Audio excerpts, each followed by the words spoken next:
Okay, thank you. Right, it's 5 o'clock and this is the internal overview scrutiny committee, part 2. Good roll they've got in your meeting. So we have to go through the simple procedures and then we'll be going to item number 8 on the agenda. So I've got the evacuation procedure. A fire drill is not expected. So if the alarm sounds, please evacuate the building quickly and calmly. Please use the stairs and do not use the lift. Once outside the building, please gather outside the electric banks on the opposite side of the road. Exit by the door in which you've entered the room or by the fire exits which are clearly indicated by the standard green fire exit signs. If you need any assistance in evacuating the building, please make yourself known to members of the staff. Please also make sure your phones are turned off or set to silent. And the meeting will be televised, will be recorded. And going to item number 2, apologies. I have 3 apologies in actual fact. I've got apologies from Councillor Tandy, who's substituted by Councillor Radkin, and Councillor Bill Hancock has been substituted by the super sub Chris Watkins. Yes. I reckon we'll have to add up to see how many meetings you subbed with Chris at the end of the year. Right. Obviously there's no minutes for this meeting. Declarations of interest, I presume they're the same as what they were before. Oh, sorry, my apologies.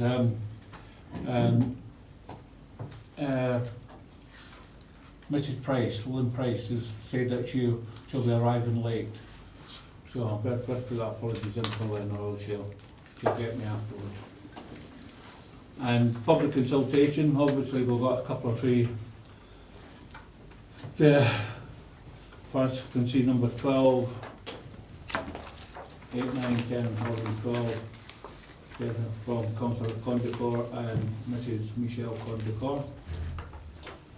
So we're going to item number 8, and it's going to be presented by Don Dawson. Don? So this report is in relation to void properties, and I apologise, I'm struggling to see my screen a bit. So it was around, there was a report at Cabinet that referred to a loss of income because of void properties, and so Scrutiny said, well, can we have a report on this and we understand what's going on there? So in response to that, this report is here. So at 3.2,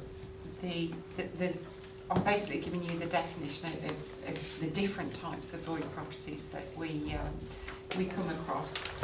These are a national thing; they're not something we've simply adopted at Nuneaton.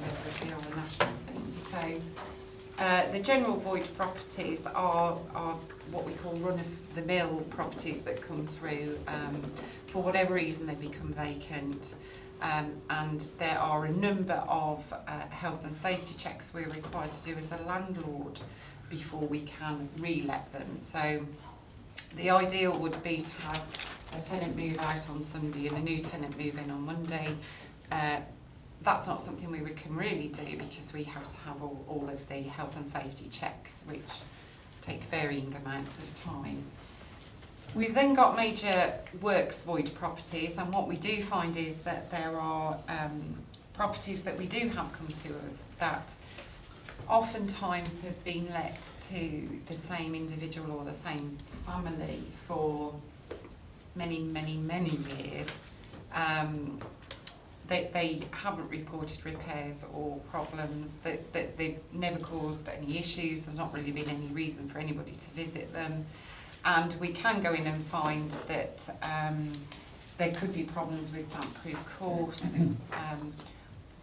often these are the ones where the tenant will refuse to have kitchen and bathroom upgrades, and we can't force them on them as a landlord. That's not something we're able to do, and nor do we wish to do that.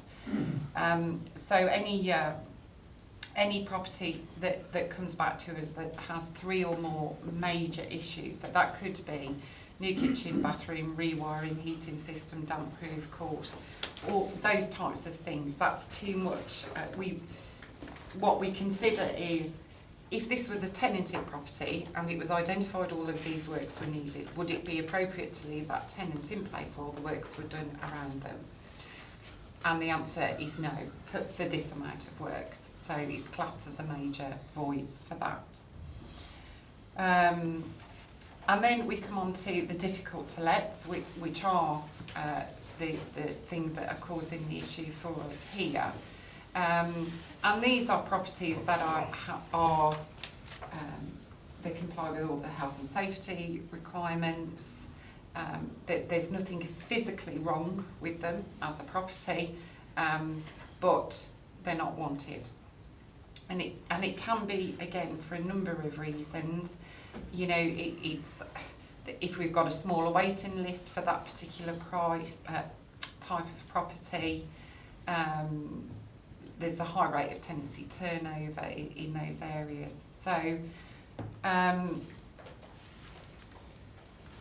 rarely is one type of property or one area consistently difficult to let.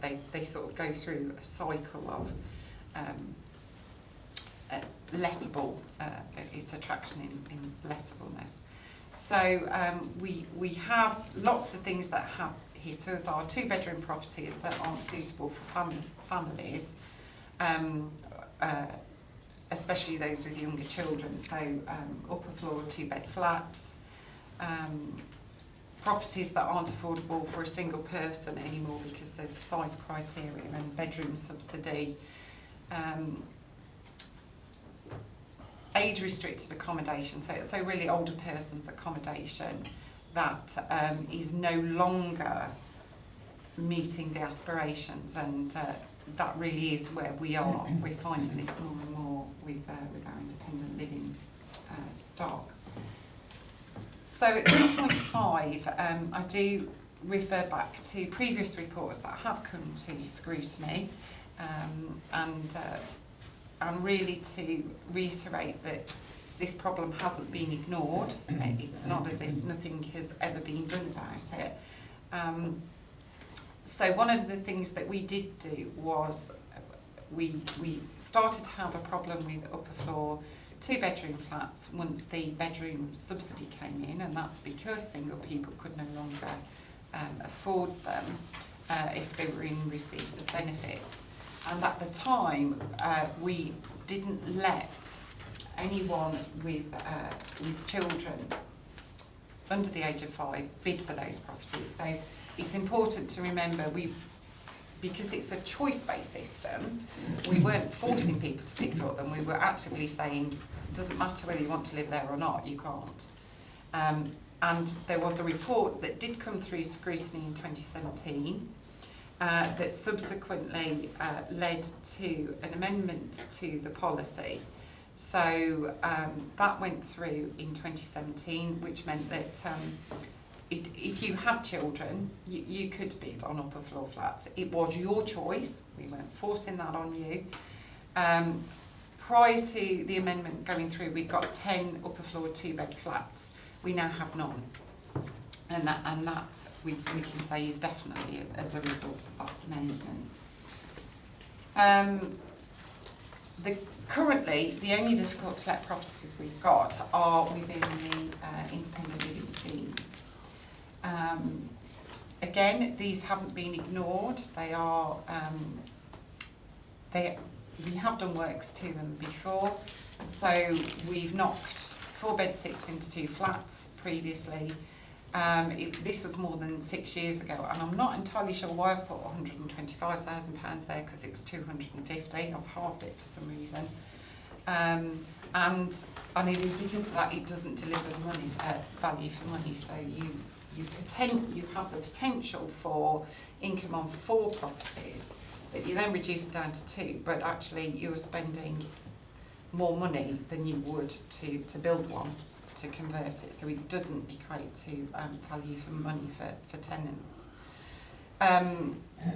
There's also the issue of, because of the way the majority of the schemes are designed, you can't always guarantee that you're going to get 2 bedsits next to each other that you can knock through. So it's not as simple as saying just knock them all together.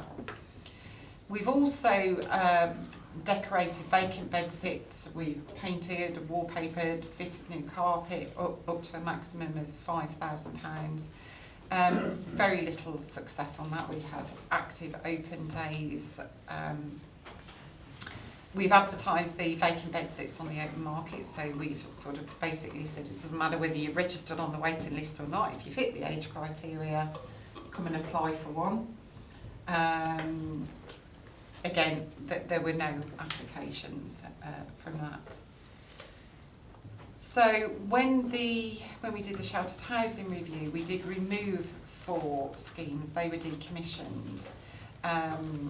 And although they've moved over to general purpose accommodation, we did at that time say that whilst there were the original tenants in those schemes, that we wouldn't allocate to anyone under 50 to make sure that that balance was still there. So we're able to let a lot more, but it's not impacting hugely on the bedsits. So this was us at the 28th of August, because obviously we're a couple of weeks late. There were 64 difficult to let units. That has gone up, but again, all of them are in independent living stock. So at that point, 7 properties were ready to let, 5 of which were bedsits, so likely to become difficult to let, and they have. Of the 39 that were currently undergoing works, 11 of those were independent living units. So at any one time, so if you take out the difficult to lets, there will always be a certain number of voids because of that period that you need property empty to do the works that you need to do. So there will always be some voids there. However, given the number of difficult to let, it's equating to about 1.9, but it's probably 2% now of the stock. And we're only getting about 10 properties a week becoming voids. So it's quite an issue, really. We have had a little bit of a blip in the last 6 months, so just normal void property repair works have been taking slightly longer. That's because we've got a staff shortage. We are struggling to employ qualified tradespersons. We aren't the only local authority or indeed housing organisation that is struggling. There are numerous house builders willing to pay twice as much as we are able to pay. So we are struggling to recruit. We're struggling to even obtain agency workers because there is so much choice for them out there. You know, if we don't provide a vehicle and they want one, they can walk off site. It's no skin off their nose, really. What we have done is diverted some of the sort of responsive repair work away. So we're taking some stuff off that to concentrate on the voids because we've got a bottleneck in homelessness and temporary accommodation. We've got very few general purpose voids coming through, which is where the need is in terms of temporary accommodation. So if we're not getting those through quick enough, it's exacerbating what's going on with temporary accommodation. So there are currently 12 vacancies. There is work that's happening, which we're hoping will address that. I would say that is confidential at this point because obviously it's subject to staff, but it is going on at the moment. So moving on to 4.3, as I've said, the issue really is, actually as at this week, it is all independent living units. And we've got 2 that have been empty for over 4 years, 9 for over 3 years, 9 for over 2 years, 15 for over a year, and 30 for less than a year. So there have been a number of initiatives, but we've always been aware that it will take some significant capital investment to try and identify a long-term solution. What we had been preparing for in the run-up to self-financing actually was to set money aside. However, there were changes very quickly after we went self-financing that meant there was a view taken that the risk to the housing revenue account to try and borrow, which is where we would have been at that point, would have been too significant to manage. So we couldn't do that. So then you have the issue of, do you concentrate on stock that is not where the demand is and where the need is against general purpose stock, and actually for all tenanted properties they need to keep them warm and safe and affordable. So that is the new kitchens, bathrooms, heating systems, doors, all of that type of thing. And we weren't in a position where we could do it all at that point. However, we've been extremely prudent with the housing revenue account, and so for this financial year we've got an amount of 1.2 million to convert the ex-sheltered housing scheme manager properties into flats and to trial some bed-sit conversions. So in relation to the bed-sit conversions, we're piloting an approach at Craddock Court whereby luckily we've been able to knock all of the internal walls out and have a look at how that space can be reimagined to make it a self-contained flat rather than a bed-sit. That work is due to finish in the next, I believe, 3 weeks. I'm trying to think where I am now. I've been up there with all of the walls knocked out, and it's significantly bigger. Or no, indeed, it seems to be. So the plan is for that once that's completed, it will be decorated, it will be carpeted. Well, there's 2 of them. We'll put curtains up and we'll hold an event with persons who are on the waiting list looking for sheltered accommodation to get feedback about the layout and the size, because if the feedback that we get is that no, it's still not attractive to us as potential tenants, then we have to think again about what our options are. We wouldn't want to spend all of that money and then still not be able to let them. It is also fair to say that this isn't going to be the approach for all independent living properties. Some of them have a very much smaller footprint, so you're never going to really get a good space out of it. Those would be the ones that would be ideal to focus at maybe looking to knock 2 into 1, but again, they're not always next to each other. We've got some that are already separate bedrooms, so they are classed as flats, but they're horrendously small. I'm not sure how anybody could live in them. And the options for those are probably going to be very much more radical and more costly. So the issue is we don't have the money to do everything, and that's what we're trying to weigh up and understand still as the information comes in. So the conclusion is really that clearly the level of difficult to let properties has impacted upon the income. But as I mentioned where we were in terms of risk to the housing revenue account and all of the other demands on it, we've started off trying the lower cost stuff first to see if that works. It does seem to be more prudent to do that. but we are at a stage where we've identified some funding to do the more radical works. Excuse me.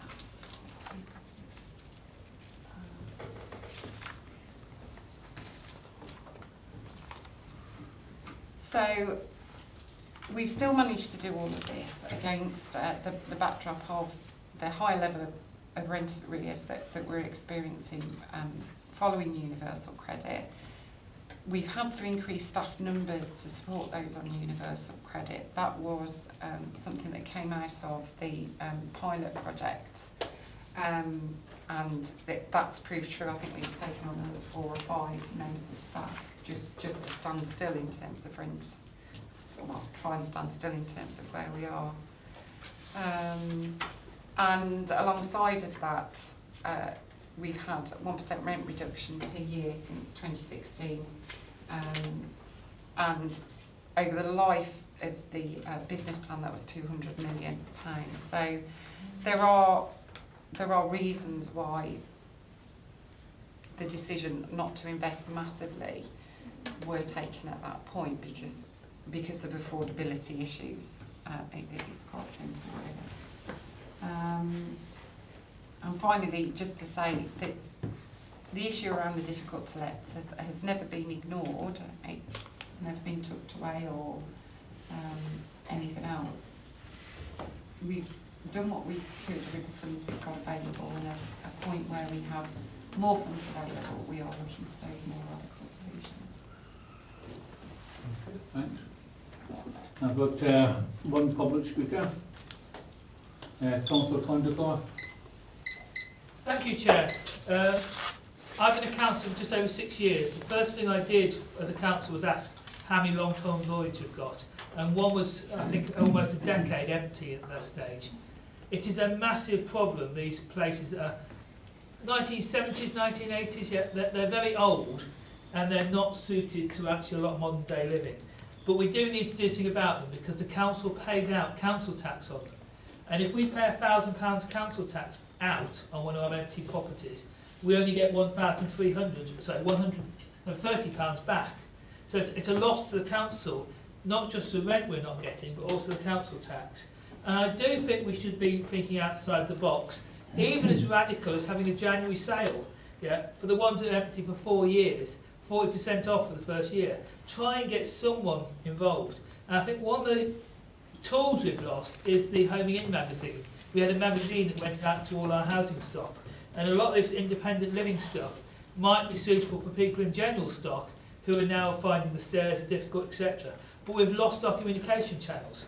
Yeah, I think we need to be radical. I think we need to do a January sale or some sort of publicity type thing.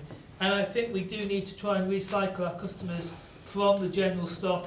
You know, we've got about 5,000 homes or something, haven't we? So to actually find amongst all those people 1 or 2 that have got money problems and got a bigger flat and want to downsize, we're missing an opportunity there. And I think we do need a performance measure. You know, we've got 64 difficult to let. If that 64 is reported to committee every quarter, it would actually then ask people what we're doing, how we're getting on, etc.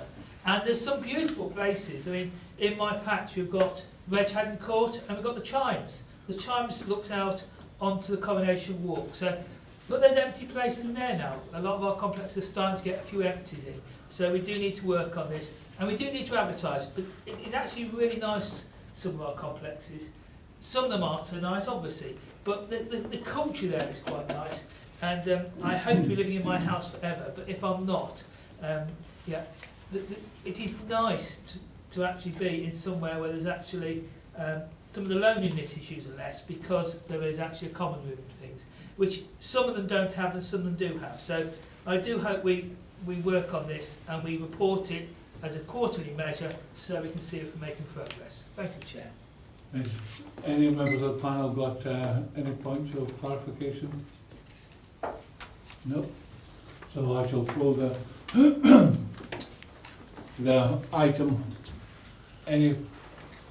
The recommendation is for the panel to note the information. Has anybody got anything to say on what John just told us? Councillor? Thank you, Chair.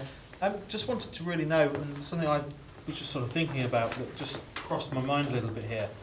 We've got approximately, say, 35 units that have been empty for over a year, totalling, according to the points, in 4.3. Are we being radical enough in our thinking? And the reason some of the comments I sort of say are, well, if clearly we're not able to get tenants into them at the moment, have we thought about what an offering on as a leasehold for a sale, for example? We own the assets still, but it may actually mean we could then reinvest that money into other stock. So if we could sell, rough numbers from thinking, but even if you go for very low levels, those 35 units at say 35,000 or so a unit, you could generate approximately so kind of approaching £1.5 million on a lease for 100 years or so. We get them back. They're still an asset of this council, but we could perhaps reinvest that money into other housing stock now. I would say it's possible. I think the issue continues to be it's not desirable. So I think one of the issues was about downsizing as well, and we do support appropriate tenants to downsize. We have a fund to assist them also. The issue is it's the property that's the problem. So it's the size of it, so people don't want to live in it. So so people don't want to buy them because they don't want to live in them because they're too small. They're not the accommodation that people are looking for at this time. How do you know people don't want to buy them? We haven't got any units these size on the open market that ever I've certainly seen in the area. I keep an eye on the market. But I'm thinking of other ways in which we could look to try and regenerate and reinvigor some of the housing market, for example. And I think a small property that somebody could call their own on 35,000, if you're thinking sort of, your normal mortgage for, 4.5 times income at maximum, you actually don't need a huge deal of income to have something to call your own on a 125-year lease. And people, a single person, for example, or a young couple, may actually be willing to consider something like that instead. This is about independent living units, and you wouldn't mix a young couple in an older person's complex. It's simply older people move into that accommodation for, it might be cliched, but it is that quieter life, that safe life. They don't want children racing by on skates or scooters or those type of things. And it isn't appropriate, it simply isn't appropriate in an independent living unit for that to happen. I'm sorry, but my professional opinion is that it's not appropriate. But I didn't say children or roller skates or anything like that. You're talking about a young couple who may then go on to have a child. Even a younger couple has a different lifestyle to someone in their 70s. They like different music. They might, but the other way round is that an older person is more likely to be harder of hearing, and may therefore have their television or radio up more loudly. And you've got a younger person who hasn't got any hearing difficulties and is just hearing the telly wanking away. And we have those issues now. So to mix, people go into independent living for older people because they're all like-minded, they are looking for that similar lifestyle. And to mix, as I say, is my professional opinion is that it's not appropriate, it's not going to work, it's no longer an independent living unit. Okay, Councillor Pomfret. Thank you, Chair. I've watched the last episode on Catch Up, and I thought perhaps it'd be an opportunity, I hate to make work for officers, perhaps we could have some visits to some of these council properties, not just voids, for sort of general raising of awareness of what the issues might be. I just leave that on the table, Chair, and officers take it where they wish. Thank you. Councillor Guthridge. Thank you, Chair. Dawn, would it be possible for us to have a list of where these void properties are? What complexes they are? And also, Craddock Court How many flats are we going to make out of what we've basically knocked all the internal walls down, and we're going to redesign it for different flats? But how many flats are we going to end up with? So what we're doing at Craddock Court is taking the bedsit footprint, knocking the internal walls down within that footprint, and then reconfiguring the space to create a separate bedroom. Oh, so you're redesigning each unit, not Yes. not taking everything back to the bare brick and then starting again. Yeah, pretty much that's. So you'll get the same for same. So You'll get the same. I'll have to add it up, but Yeah, but if So one bedsit equals one flat. I had visions of you taking it right back to the bare brick, the whole complex on the floor, No, and then doing sorry, it back. no. But you see, it doesn't read like that, does it? And I thought, blimey, we're going to. No, it's not, sorry. I apologise if Yeah. that wasn't. Julian, you've got that plan there. Yeah, I've seen the plan, but it doesn't tell you how many, Chris. I When, apologise, I didn't. Thank you, Chair. Apologies for being late. I just need to point out, as somebody that goes around a lot of the independent living complexes, the layouts are very, very strange and very hard to let, especially the bedsits. The bedsits are literally a room with a kitchen. Yeah. And, you know, not everybody likes that. They are 2-storey in some places, so it's ground floor or first floor. You know, again, you're talking elderly people. I agree with Dawn in the fact that to lease them out to younger couples, I remember when the age got lowered a few years ago from the age it is now, and a lot of people was contacting the resident partnership saying, well, hang on here, I don't want youngsters down the road from me, I want a bit of nice quiet retirement. And people were so against it. So I think you do need to consider the people that already live in the complex on what changes you are going to make, because it is still their lives, it's still their homes. And, you know, you've got to be so mindful of that. And, you know, we have got an ageing population, and we really do need to make the accessibility to later homes for them to move into. And that is the one thing we do need to consider. Thank you, Chair. Councillor Elliott, Thanks, Chair. I just wanted to ask Dawn, what has changed over the past 4 or so years that people were willing to live in bedsits before and not anymore? Do you know what's... I haven't got a clue, if I'm honest. We're now finding, there's a few bedsits in Leonard Perkins' house, which never, ever have we had a problem letting anything in Leonard Perkins' house until the last 12 months. And now we've got 2 or 3. Having a clue. The only thing I can say to you is I was always taught, if you're planning a provision for the next 30 years, you need to ask the right age group. So if you're looking for older person's accommodation, you need to ask a 45, 50-year-old. That's me. And I wouldn't want a bedsit. You know, my expectation of a decent home is not a bedsit. And I suspect that what's happening is that tip is coming of expectations of what people find acceptable. Councillor Sargent. You said that you've already done some works in Craddock Court. We're doing them now. Doing it now. Yeah. Has there been any sort of feedback from the people that already live there? In what way? Well, you know, are they complaining about what you're doing, or are they commenting on what you're doing? No, we're always really careful, particularly careful with our older persons' accommodation to make sure that everyone's aware of you know, what we're doing and why. Absolutely no problems at all. We've got the independent living officers going around making sure we're okay. And they're not commenting because we haven't allowed them in at this point, but we will do so once it's safe to do it. Because feedback from everybody is what we need.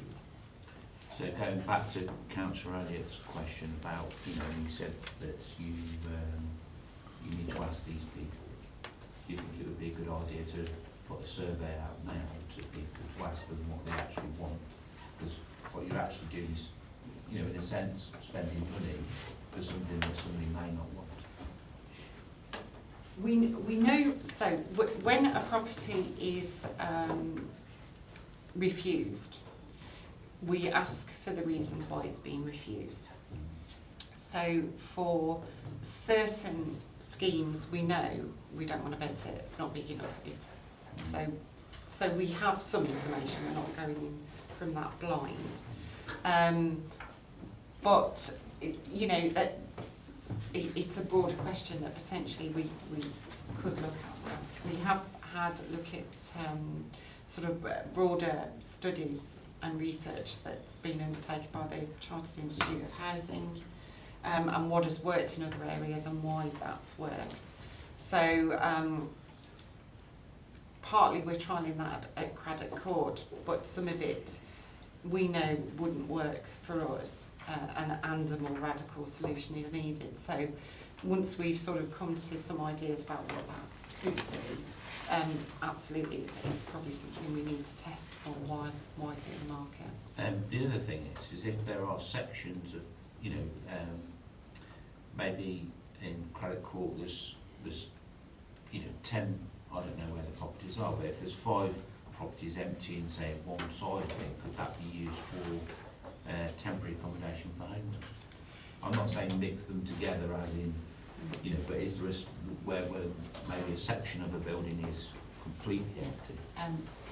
No, we haven't got any like that at this point. I do take your point, genuinely. Yeah. Potentially, but even where we have a number of properties that are empty, you've still dotted the older people and they don't want to move out of their flat. And so you're not going to move homeless families in. So could that be a long-term solution, as in some schemes potentially? Yeah. But you would have to look at the access and egress points, because you wouldn't, again, I'll come back to my point, you wouldn't want to mix those. Yeah. You know, I've been there, done that, it does not work, and it is so upsetting for older people to do that. But I think maybe there's 1 or 2 schemes potentially that we could look at, but we haven't got that empty wing, if you like, at this point. I'm just looking at, you know, the point of view if they're unlettable, that, you know, we're putting young families with kids into hotel rooms, aren't we, effectively, at some point? You know, would that be a better option than a starting point for them? Again, it depends where it is, and the other thing is that some of them are so tiny. So we are in a position for some families where we're actually, they're occupying 2, 3, 4 rooms. So it's, and you wouldn't, some of them, Lynn knows, you just wouldn't, you know, you just wouldn't. Councillor Watkins. Cheers, Chair. Dawn, on these ones that you've got, I'm not just going to dwell on the difficult to let, because I've been there for years now. How many of these are first floor properties? Do we know that? Because that's not going to be difficult to work out, is it? No, I've got a list, but I can't, because it's on the type of report it's on, I can't think it, but I can get you that. Well, because knowing of difficulties in the past, some people don't like ground floor because people knock on the windows and run off, and they can't leave the windows open in the summer and all the rest of it. And then some people don't like the first floor because can't manage the stairs. We haven't got lifts in a lot of the independent living or ex-independent living. So there's all sorts of things there. I know all that. As in the taking a visit, well, I've got some photos from when I went and visited them before, so if you want me to send you them, Chair, then you can send them on. Because some of them, it really does just need a sledgehammer for a weekend, and I'm quite prepared to do that. Because they just need knocking it out a bit. It's just where there's a curtain, drawers where there used to be a bedroom and things like that. But I know what you're saying, the money's not there, we can't convert them, and then if we do convert them, who's going to take them. It's good to see that we're converting more of the scheme managers' properties, because we need to. I mean, Kingswood Court was one of the first places where we've done that anyway, so I was really pleased with that. On the voids, as you know, I've had quite a few complaints about voids just lately, and I think quite rightly about the voids as well, that the complaints that I've had. And on the bungalow side of it, I honestly think that them bungalows that have been complained about are too big for the sort of people that we're letting them to the elderly and to the disabled. The ground on them bungalows is massive. Oh, the garden. Yeah. So we was letting them to people who are disabled, elderly, they can't manage the gardens, and then we're sending somebody else back up to try and assist them with the gardens or assist them with something else or whatever. I just think we need to look at a bit of a longer term thing on when we get something void, like the one with 60 cats and 5 dogs or whatever. We need to look at that before we let it again, because that was ridiculous. I don't know how a property got into that state. I just don't know how it got there. And then there's the other one that's still not been let yet because it's still being done up. But some of the voids are going on for far too long. I agree. And you know, it's not criticism. It's just some of them have. But I think for me, it would be interesting to find out on the independent living side how many of them are first floor, whether it's equally split or what. I don't know. I can count them. I just can't do an auto thingy. I've got it here. Yeah, no, it's all right. Send it another time, because especially for new members, it is difficult to understand that some people don't like the ground floor because of the reasons I've just said. Some people can't manage first floor, and that could be a reason of some of these difficult lets. But the ones I've seen weren't that bad, to be honest. I'll take some others. Yeah. Right, Dan, if you take all those things into consideration Yes, and have a look. If Chris is willing to send photographs out, we can also do that with the possibility. I wouldn't mind, I don't think we should all rock up at some. I'll send you the pictures, Chair. You do with them what you like. Yeah, I think that'd be the best way to go on. There's one successful scheme I can remember from many moons ago was Bedworth Heath, where we had the flats in Bedworth Heath and we decapitated them and we put bungalows in between, and it's a very successful integration between what we did, and so people actually living in the community actually moving into bungalows. They're together but separate. Sort of thing. Bedworth Heath, Newcomen. Pheasant Close. Yeah. Pheasant Close. Etc. So that's a scheme that, because there were some old garage sites there that had to be built on, and we wanted to have an agreement with the Housing Association, and we've managed to get the mix. But they're mixed, but they're separate, and we understand what I mean. And it's worked relatively well, as far as I know. It's worked for ever since we did it, so that's good too.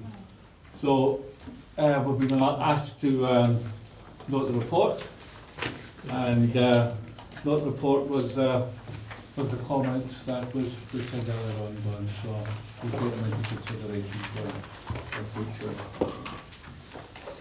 At that point we'll go into item number 9, impact on welfare reform and housing. We have one speaker, Councillor Thundergorn.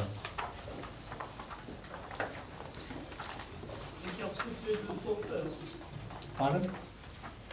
Chair, is the officer doing the report first, or do you want me to start? Oh yes, sorry. Well, yeah, you're right. Jim, will you take this up? Yes, thank you, Chair. Good evening, everyone. This report is one in a series of reports that have occurred on the same subject, the impact of welfare reform in the area, and the first one was in January 18 and the last one was in June. If I can just take you through it briefly, I'm sure everyone's aware of the history of welfare reform, and it dates back some years now, but I suppose the main turning point for Nuneaton and Bedworth was the move to default service in October 17. The DWP recognised that there's the change from the former situation of housing benefit, which was one of a number of benefits included in universal credit, which is a significant change, I would say, which I think could best be described as a state benefit administered locally to universal credit and the housing costs element, which is quite clearly a benefit administered centrally. However, the DWP have recognised that personal budgeting support and assisted digital support is an important thing to assist claimants with, and the council was successful in receiving funding to support on that. At 5.9 you'll see what we've done so far in terms of helping people. You will note that in June of 2018 it dipped a little, so we carried out some work to relaunch it, and it picked up again in July 18 in going out and trying to encourage people who are having some problems in dealing with the change to how things were before to provide support. In August of this year there was a further change in terms of something that the DWP provided to landlords, of which the council is one, which was a portal to see, to confirm that people had indeed claimed. You'll see also the effect in part 7 of the report, the effect it's had on arrears, and I will just report today that the current position as of yesterday is 1.102344, so £1,102,344. So it has reduced a little with the support that's being put in to help people, but there is also a cyclical nature in it, because the council receives, if there are direct payments from the universal credit, it receives them on a 4-weekly basis towards the end of each month. I've outlined it at part 7.8, which was following a request from members previously as to a breakdown of the arrears, and if there were differences in the levels of arrears between different groups of claimants. So that's included there. There's a process also been developed at 7-Eleven, I think, to increase the number of people that can have alternative payment arrangements to have money deducted at source from the universal credit to pay their housing costs or contribute towards it. As an appendix to the report, there is a more in-depth description, an overview of the financial inclusion support team and what they do. And at the last meeting, it came up in another report, but I'll just confirm it here, that there's been we've been successful in getting some additional funding via Warwickshire County Council to have more financial inclusion officers, but these ones will not necessarily be based here, they'll be based within the community, and we need to, as I said last time, we need to engage with communities to find out what the best way of providing that support is. With that, the report is there for comment. Thank you, Chair. Thank you. Thank you, John. Councillor Condicott. Thank you very much, Chair. It's useful having the officers' report to start with. It clearly is a massive problem, universal credit. I don't think any party is against the idea of having a single system of benefits. The problem is how it works and the delays and the structure of it, which is causing massive harm, not just to those who have to claim, but the whole of the infrastructure that supports them. You know, the CABs, the council itself, and all the homeless charities, etc. They've now got a bigger workload because of people being shoved to them by universal credit. It's really interesting, Appendix B, because it shows you how many different sorts of help people can go to and all the different things that people are now expected to deal with problems. And I see that the government has failed to actually address the real big thing, which is expecting people to have a level of skill to manage their finances and their financial planning, which a lot of the people do not have and may never be capable of. It's like expecting me to speak German. Yeah, I'm not good at languages. Expecting people to have a financial management skill is really, really difficult for some people. It's really good we're getting money in to actually help with these financial inclusion teams, but fundamentally we need universal credit to change, so that for far more people, a lot of the mechanics of actually paying bills and paying the landlord get sorted. And I think now's a great opportunity for all the people involved in councils to really try and press that this paying 5 weeks to 7 weeks in arrears, difficulty with landlords, etc., has to end. We have to have a system that actually supports the people, so that they have a simple universal system, so there's not all these different benefits, but it actually works for people. Thank you, Chair. Any points of clarification from the panel? Right. Any panel members wish to take up? Councillor? Thank you, Chair. I think at the last meeting, part one, I think we'll call it, Yeah. I alluded to some of my views on universal credit, and as I said then, it's not easy and no one's pretending to when you're having the biggest reform of social security in probably 25, 30, maybe even 40 years. Councillor Condacore is right in one respect, in that financial management is a skill. But you only acquire skills if you learn, and you do. And I see a lot of people in my line of work who haven't acquired those skills, and they do need support. But expecting the state to consistently do everything for you doesn't help either. It means that you become reliant, and you end up in this cycle of dependency on the state. So that doesn't help anyone either, and that's what universal credit is trying to do. There is provision there for those who genuinely can't manage by setting up the payment system direct from the state direct to the landlord. But ultimately, people do have to take some element of responsibility themselves. The state cannot do everything for you.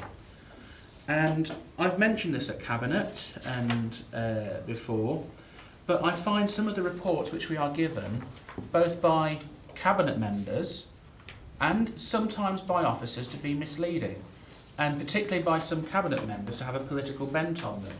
If you look at some of the evidence in here, which has now been added following requests I have asked Cabinet to do, for example, if you look at page 68, it's quite useful to see a breakdown there of the amount of people who are in arrears and breaking it down by whether they're universal credit or not.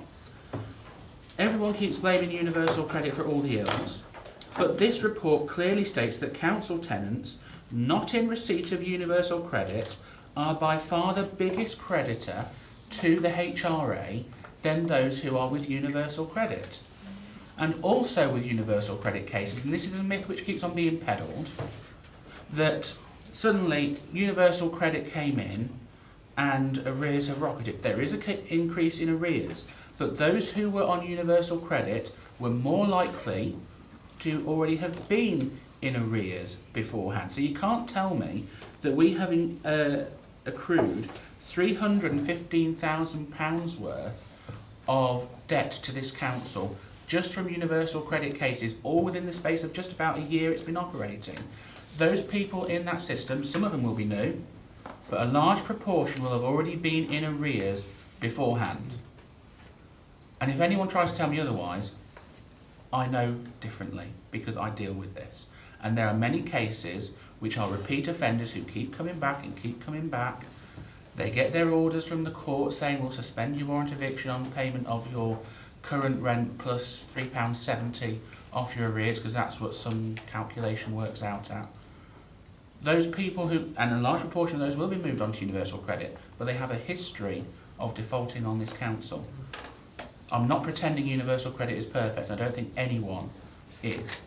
But you've got to have the facts, and you've got to make sure that you aren't misleading people.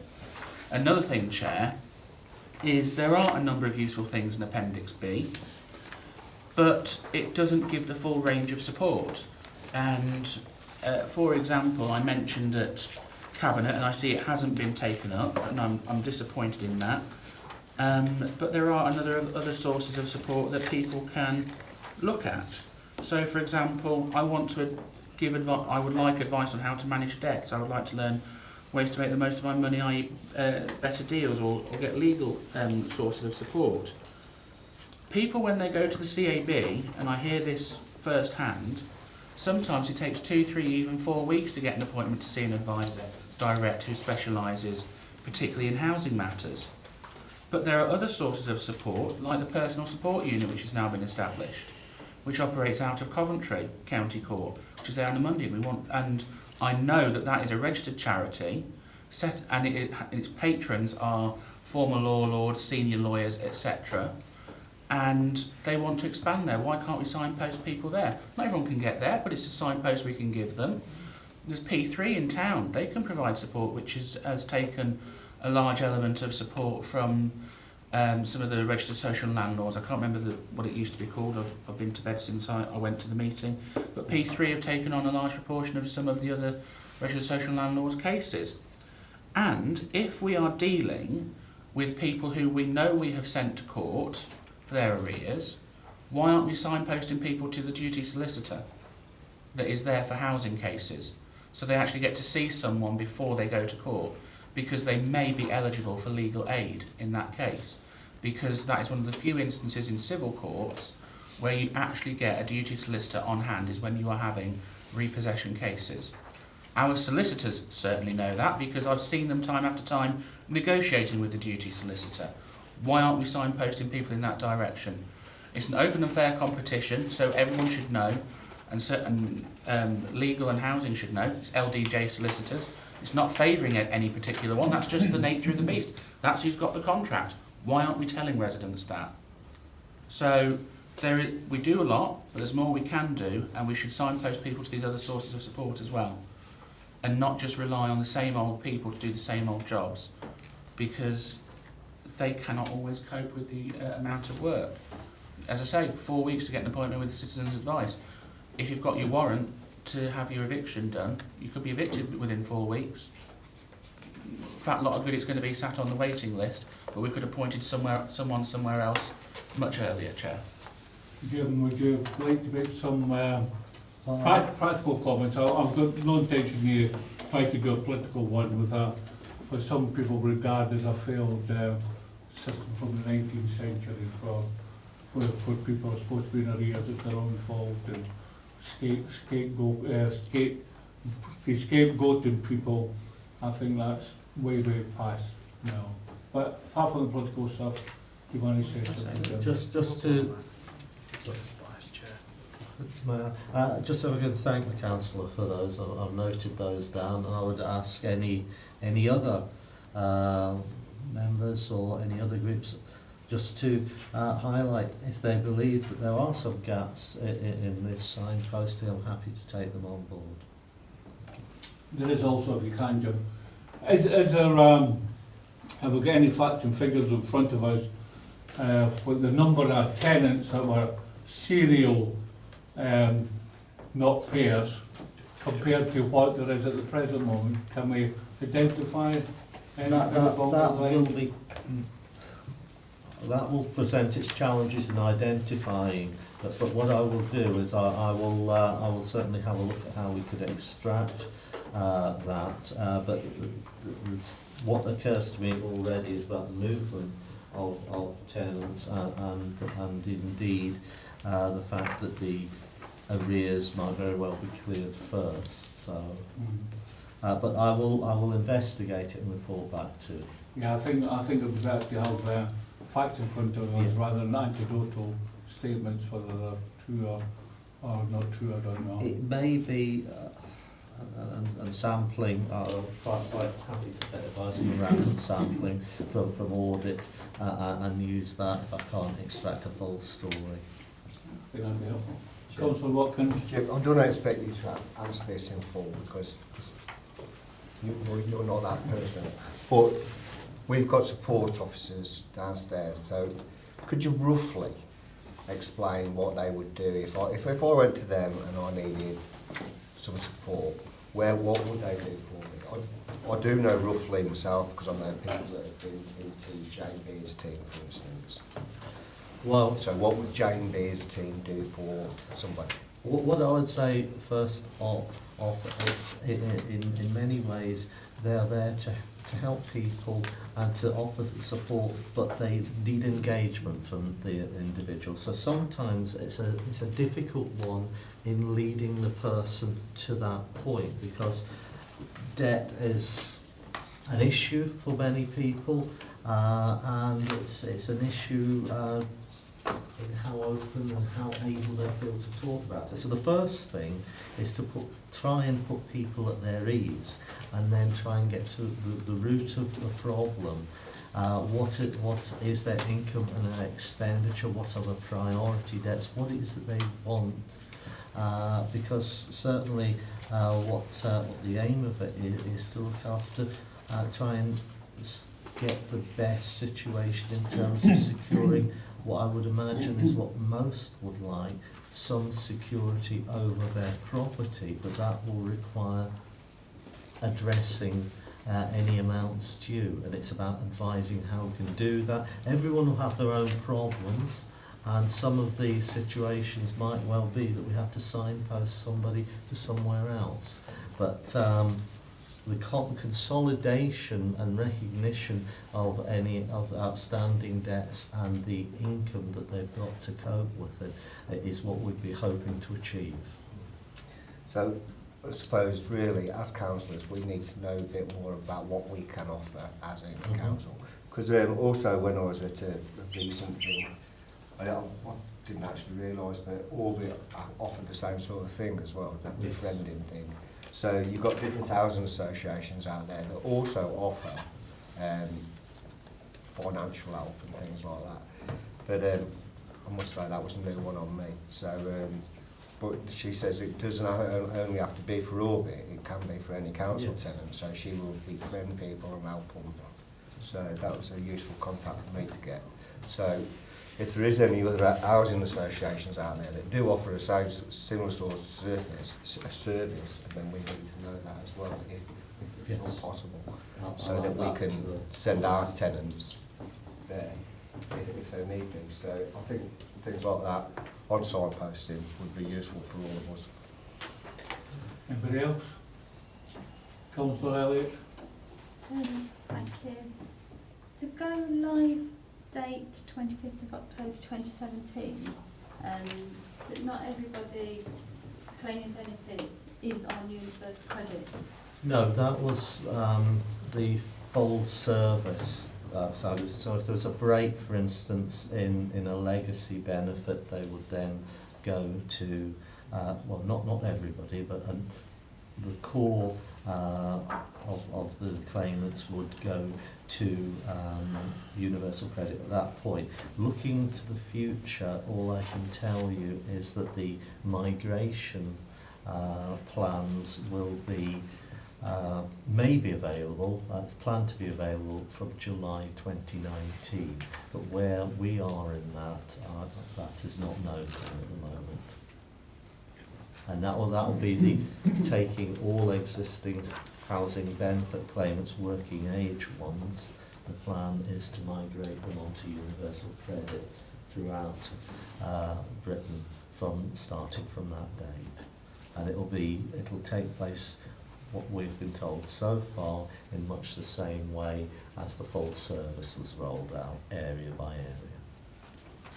So with some of these areas of potential help, I would like help to learn to read and write, I would like help with my managing my mental health, anxiety and stress, then it seems a little unreasonable that they have to apply online and have a 5-week wait.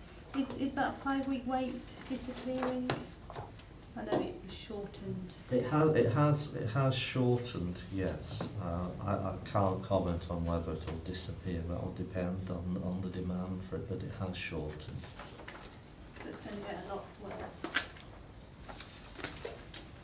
I don't need a reply to that. That's subjective, Chair. It's the council's opinion. Only you allowed subjective opinions. Councillor Walmsley. Thank you, Chair. I just think actually it might be worth putting some actual facts on the record then, actually, if that's what the way the meeting would like to go.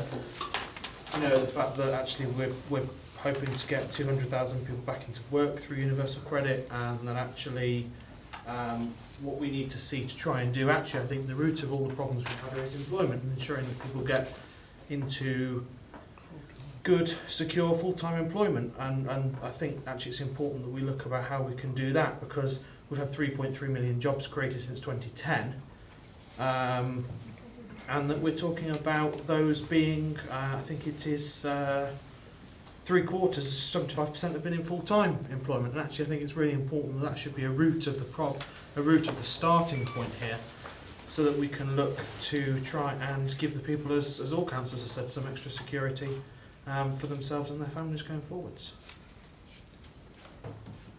Is that it? So there isn't really a question there, is there? You just read from a crib sheet, I presume. I'm making a statement the same way Okay. Councillor Elliott did. Statement Chair. was made, statement was heard. A subjective Anybody else? statement. Facts, Councillor Elliott, but there you go. Can I just... Councillor Elliott. I don't want to make it political, but honestly, Councillor Walmsley, employment is not going to solve everybody's problem. When your problem is severe mental health, you can't read, you can't write, you're looking after your disabled partner or children, and going out and getting a job is not going to magically just solve that, especially a 0-hour job where you get an hour a month and no additional support. So it is subjective, I'm sorry. Well, that's Councillor Elliott. part of the reason that we're all here, and if we don't think we're playing politics, well, you're in the wrong room, you better go somewhere else. Because we're all going to do that. And I was going to say exactly the same thing about the zero contracts and how people have been actually forced into zero contracts, and they don't know from 1 week to next week whether they're going to get paid, etc. And anecdotally, of course, there's every single borough council in England that are having the same particular problems that we have over universal credit. So without taking it any further than that, anybody else want to say anything on this subject? Somebody been not. There is in actual fact some positive things to go, and there's some extra signposting that we could put people in touch with. I think that's something we should have a look at, and it would give some people that extra help. I know there's got all these particular problems, and I think that's a good idea. Thank the panel for that. Thank you. Item number 10. Ian, I believe you're taking this because Les was going to take this last time, but unfortunately he's not here to do it. That's correct, Chair. Thank you very much.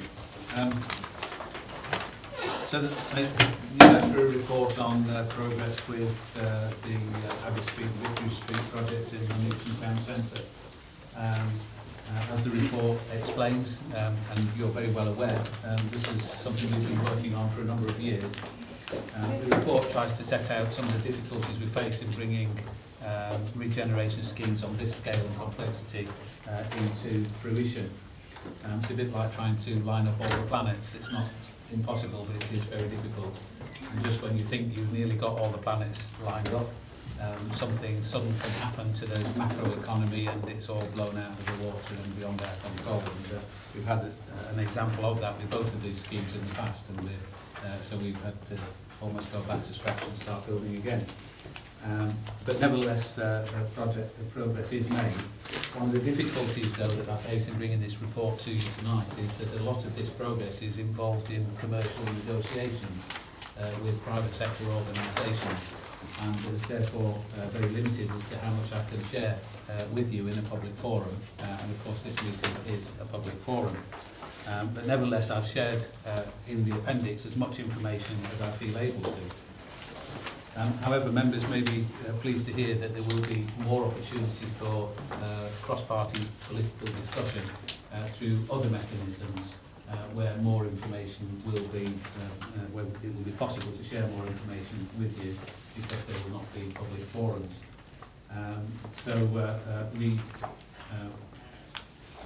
We already brief Cabinet on a regular basis on progress with these items, and as from August this year, we're also briefing the Shadow Cabinet, so Shadow Cabinet will have information that's not available tonight.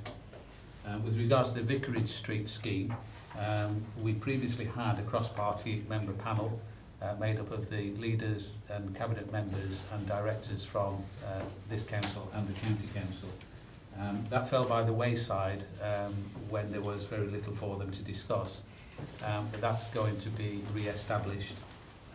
So that will create another forum for discussion. So we are trying to go through a process of increasing the amount of discussion and information that's available on these two projects. If I can just very briefly summarise the position as set out in the appendix. Abbey Street is an area where we're trying to develop a regeneration scheme based on a leisure offer. So we obviously will need to establish an anchor investor that will then enable the rest of the scheme to come into effect. As a leisure offer, that will work if it's also got restaurants and cafes and so forth associated with it. So the anchor, we expect, would attract that kind of use. We'll have to get sufficient number of all of those different businesses together to actually make a viable scheme. And so there's some way to go yet to get people signed up, to get all the numbers lined up and in order. With regards to transforming Nuneaton, that's a sort of brand really that we've adopted for the any regeneration or any and all regeneration projects in the Nuneaton town centre, and also highway schemes that will help with travel to and from the town centre. It's a collaboration between ourselves and the County Council, and the Vicarage Street project is the largest land use project within that scheme. That's a very, very large scheme, and it will be very difficult to bring forward. So much so that rather than try and bring it all forward in one go, which we previously tried and which was unsuccessful, we're looking at different ways to do that. And hence the reason we've got a significant development now in the pipeline with the McCarthy and Stone development. So we will hopefully be seeing a crane on the horizon in the not too distant future. With regards to the rest of the site, we're trying to we're really in the process of laying the foundations, I guess. You'll see from the report that we're trying to engage with the West Midlands Combined Authority to raise the profile of this initiative, with a view to possibly in the future getting funding through them. And we've made some success with that in terms of it's referred to in some of their key documents. We have a provisional grant from the LEP for £7.5 million, which is that's only a small part of the investment that will be needed for the whole scheme, but it's a very useful start. It's currently only provisional because some of the fine details have still got to be agreed between the County Council, who will be the holder of the money, and the LEP. And the County Council recently agreed that if necessary they'd be prepared to use their compulsory purchase order powers to acquire other sites to make a more sensible shape out of the development site that's already available. We're preparing a number of key documents to help with marketing it, which includes planning guidance and a development framework. And so there's still quite a bit more of this sort of foundation laying to take place before we'll seriously market. We have been to MIPIM, which is an international conference for marketing initiatives like this. There has been interest from developers. They've all come along to us, and so far they've come along with what they like to do, which doesn't quite fit with what we need them to do. So I think we need to get a much clearer brief ourselves of exactly what we want, and then go back to those developers and say, right, how can you help us with this? And that's pretty much the stage that we're at the moment with that. I'm unable to really share very much more than that with you tonight, but I'll do my best to answer questions as far as I'm allowed to. Okay. Two speakers, Michelle Condacor. Thank you, Chair. There are just a few bits that I wanted to sort of get a bit more clarification on or just comment on. On the appendix bit, regarding the Kingsholm Public House, said currently not actively pursuing. Now, if you go round the ring road, that is the biggest eyesore we have in Nuneaton. So it seems rather sort of wrong to me that that's not being pursued. And I just wondered, it was covered with Marcus Jones posters when we had the general election. So therefore there's obviously some contact between the owners and Marcus Jones MP. So I wonder whether you could actually work on that through Marcus rather than it just sort of not going anywhere. On the transforming Nuneaton on this thing, I hope that was just a typo because it made me laugh my head off, and they, on the collaboration agreement, revised daft head. I hope we're not going to get any daft regeneration in Nuneaton, please. And I'm still concerned about car parking. We're going to lose the Church Street car park, assuming McCarthy and Stone goes ahead. And we're potentially going to lose Abbey Street car park. And I've mentioned this before, and no one seems to really give an answer, because that leaves very much only Rope Walk and Harefield Road, which are both multi-stories. And as a female on my own, I do not like using multi-stories in the evenings or when it gets dark. So that is really quite a big concern, and actually encouraging people to come in, of an evening. And the other thing I just wanted to pick up on was something that Ian Powell just said regarding the transforming the Nuneaton. It seemed to be quite a lot of emphasis on highway schemes and what have you, and that just does worry me and things, because actually from the next item with air quality and things, we need to be actually looking at this, focusing on making it people friendly and encouraging walking and cycling and public transport things, rather than cars, because that is one of the things that's killing Nuneaton, because just all congestion. So those are just my comments. Thank you. Any points of clarification from the panel? Councillor Condacor. Thank you very much, Chair. I go to another place called the County Council where they do brief me a bit on the Transforming the Nuneaton plan. It's most disappointing that the briefing here from the Bedworth Council is going to be for the Tory and Labour groups only. There's quite a lot of detail we need to talk about, and one of the key ones is realism. We had a plan 5 years ago or so where they're going to build a big supermarket on Abbey Street. We're going to build a big supermarket on Vicarage Street. The plans were the dreams of the previous leader, and there wasn't a reality check to say, can the town support supermarkets, big supermarkets going out of fashion? This is a totally different plan, but I do hope it will have a reality check and actually people to be able to say, is this too ambitious? Is this crazy? Does it include a cinema? Yeah. People need to actually have a sanity check on these things before they go too far away, which is why you need as broad an audience as possible, and why you need to take things not necessarily as criticism, but actually people asking about the risks. Because the biggest risk is we demolish a whole lot around Vicarage Street, we have a massive clear site, and then there's no money and no effort to actually build anything on it.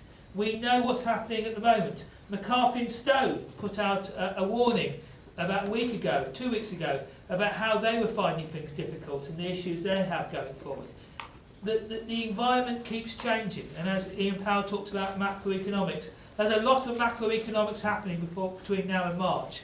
So we do need to make sure that we're doing things we can do in small bites, do a grand scheme, but make sure we're stepping through it, rather than dreaming about hundreds of millions of pounds of regeneration, demolishing stuff and then not getting an outcome. There's lots of more details. Flooding is a big issue, and I hope that the people working on the flood projects for the Nuneaton Town Centre will talk to me and talk to other people. There's lots of opportunity to reduce the flood risk in the town centre, and that makes sites more developable. My wife talked about transport. People do not spend money when they're in the cars. You need to get them out of the cars. You need to get them on buses. People spend money when they slow down and actually visit your town. And it's very important that the town is welcoming. People who are driving will park.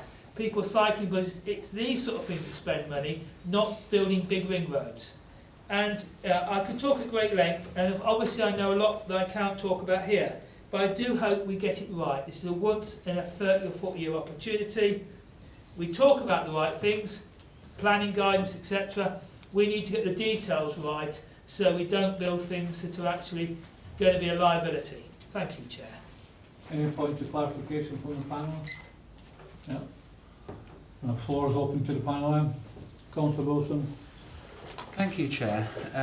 Yes, I have had some briefings from Ian, and they are very useful, and I know we can't discuss those in an open forum, but I think it would be important to perhaps either have a member briefing, an all-member briefing, or perhaps have a scrutiny panel where it is on pink papers where more things can be discussed, because the route some of these things may take may involve significant decisions by this council, may have a significant financial implication for this council, and I genuinely believe that members need to go into those sorts of decisions with their eyes wide open in these instances, and because we serve a 4-year term. We may get elected, we may not, but some of the decisions we're making here could have not only physical implications for the town, but financial implications which would far outlast any of our political lifetimes, if depending on what comes forward. So I may move that as a, well, I will move that as a recommendation that there is an all-member briefing on the proposed redevelopment of the town centres. And I use that word advisedly because my next point is, do we also need to rejig this table? I know there's another version that is used to include Bedworth, because Bedworth does need aspects of regeneration too. We shouldn't neglect that. I know that there has been a decision recently made under officer delegated powers, but no member has been consulted or briefed on that, and I think if that involves a financial implication, then members should be made aware of what that is too, because that was an officer decision to, I believe it was to purchase property within Bedworth. That has a financial implication, and I think there should be some democratic oversight, or at least democratic awareness of what was behind that decision. But another thing I also think is missing from this chair is town centre accommodation. Whether it's a specific project or a strand that needs to be developed more in full, I think we need to look at how we encourage, as part of the regeneration, how we get people to live within our town centres again. Because we've looked at doing something with McCarthy and Stone. That's a very specific niche area for the older generations.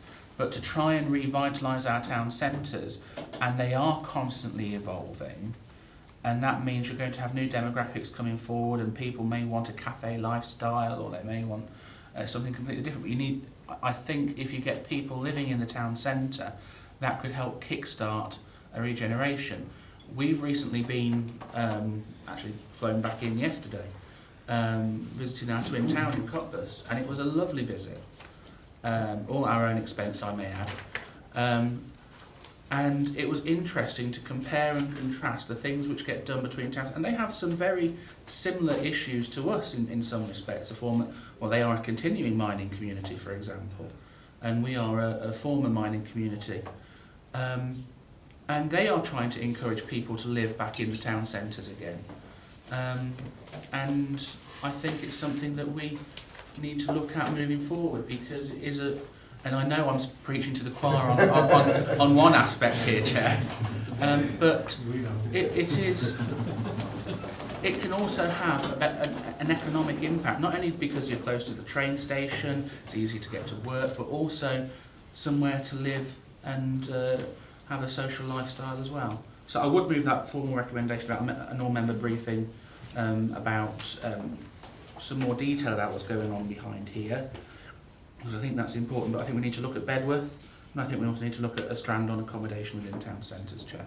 If that requires a seconder, obviously I shall second that, because obviously there's loads of things going on here. Well, if anybody's watching the coverage, well, best of luck to them, but there's things that we know what's happening which we can't actually say publicly because there's a commercial sensitivity about what's happening. So anything positive that's been suggested, I would suggest that those ideas are taken forward to that member briefing, whether it be on pink papers for this OSB or for the whole council as well, when we get further down the road, shall we say. I'm trying to be as positive as possible. And before Chris comes in, Chris has been banging on about town centre accommodation for a long time. So I'm sure that he would go along with what we're saying at the present moment, but I wouldn't put words in the councillor's mouth. Councillor, would you like to speak? Chair, it was like talking in the mirror there. Live in town, shop in town. I think I've been saying for the past 8 years now, so I'm not going to stopping saying that now. But we will have a problem, obviously, with the Environment Agency because of the flood zones and that. So we do need to look at that as well. I'm more than willing to sit on any group that wants to look at anything to do with the town centres.